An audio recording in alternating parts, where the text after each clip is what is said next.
సభా వేదిక పేరున మంచుకొండ సురేంద్ర గారికి మరియు ఈ సభను నిర్వహించుతున్న కాసం సత్యనారాయణ గారికి మరియు సభ ముందున్న నా మిత్రులందరికీ నా నమస్కారం. జై వాసవి. మనం ఇది మంచి సభ. ఇప్పుడే చదివాను పాంప్లెట్లో 10 డిమాండ్లు అన్నీ సరి అయినవే.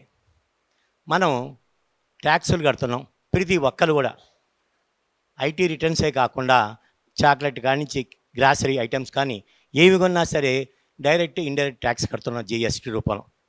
కాబట్టి మన ప్రభుత్వాన్ని నిలదీసి మన హక్కుల కోసం పోరాడాల్సిన టైం వచ్చింది.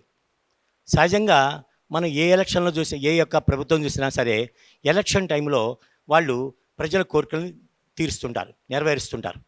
కావున ఇది రైట్ టైం అని నేను భావిస్తున్నాను. ఈ 10 డిమాండ్లో ప్రతి ఒక్క డిమాండ్ కూడా చాలా మంచిది.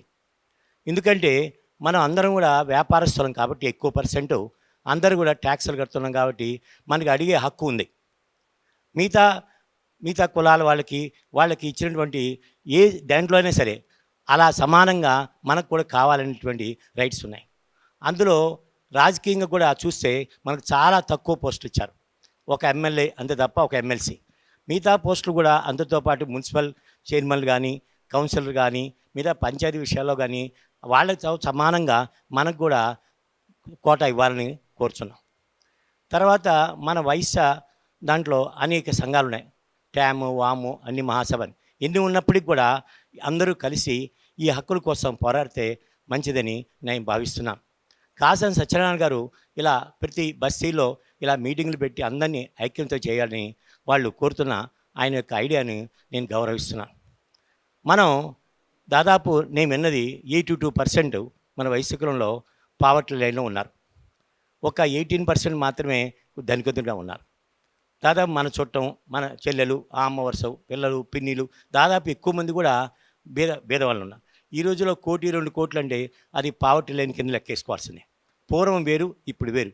మనీ వాల్యూ తగ్గింది కాబట్టి మనం 2 కోట్లు ఉంటే ధనవంతుల కింద లెక్క కాదు. అదంతా పోయింది ఇప్పుడు పాత రోజులు. ఈరోజు మినిమం మనం కాబట్టి ప్రతి విషయం కూడా అందరూ కూడా ఐకమత్యంగా ఉండి పోరాడితేనే ఈ సమయం రైట్ టైం.